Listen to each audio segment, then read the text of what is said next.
ꯁꯤ ꯐꯨꯠ ꯁꯨꯕ ꯄꯥꯛꯀꯗꯕꯅꯦ ꯍꯥꯏꯕ ꯑꯃ ꯂꯩꯔꯝꯒꯅꯤ ꯃꯣꯏꯅ ꯂꯧꯁꯟꯕ ꯂꯧꯁꯟꯕꯒꯤ ꯂꯩꯔꯝꯒꯅꯤ ꯁꯤꯒꯤ ꯑꯅꯧꯕ ꯂꯧꯔꯛꯏꯕ ꯂꯝꯕꯤꯁꯤꯒꯤ ꯁꯨꯛ ꯍꯥꯏꯕ ꯑꯃ ꯂꯩꯔꯝꯒꯅꯤ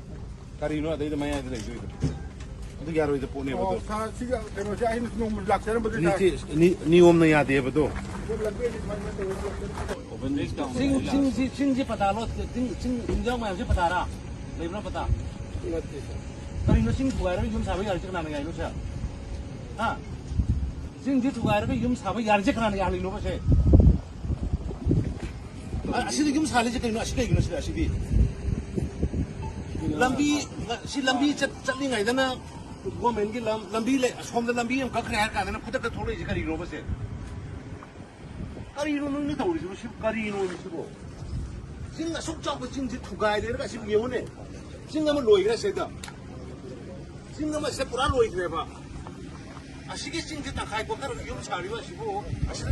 ꯑꯁꯤ ꯀꯩꯅꯣꯁꯦ ꯑꯁꯤ ꯆꯤꯡꯁꯤ ꯊꯨꯒꯥꯏꯕꯁꯦ ꯅꯣꯏ ꯀꯩꯗꯧ ꯂꯩꯒꯦ ꯍꯥꯏꯕꯅꯤꯗ ꯑꯩꯅ ꯍꯥꯏꯗꯤ ꯂꯝꯕꯤ ꯀꯛꯄ ꯌꯥꯕ ꯀꯛꯈ꯭ꯔꯦ ꯆꯤꯡ ꯀꯛꯄ ꯌꯥꯕ ꯀꯛꯈ꯭ꯔꯦ ꯂꯝꯕꯤ ꯄꯤꯈ꯭ꯔꯦ ꯂꯣꯏ ꯇꯧꯔꯦ ꯃꯊꯛꯇ ꯆꯤꯡꯒꯣꯟ ꯆꯤꯡꯒꯣꯟꯁꯦ ꯇꯦꯝꯗ ꯂꯣꯏ ꯊꯨꯒꯥꯏꯔꯒ ꯀꯔꯤꯅꯣꯕ ꯇꯧꯔꯤꯁꯦ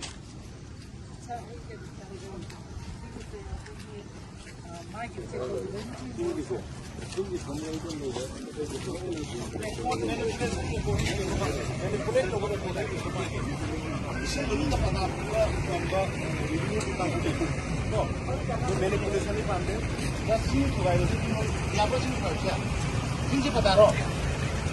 징지 바다 어디로 가면 사실은 까딱거리네. 징시야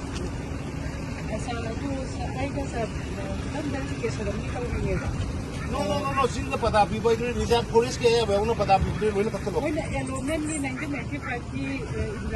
लोग ना इधर अदू अदा सुलोई लेके लोग 징द का नाम तो पी देखो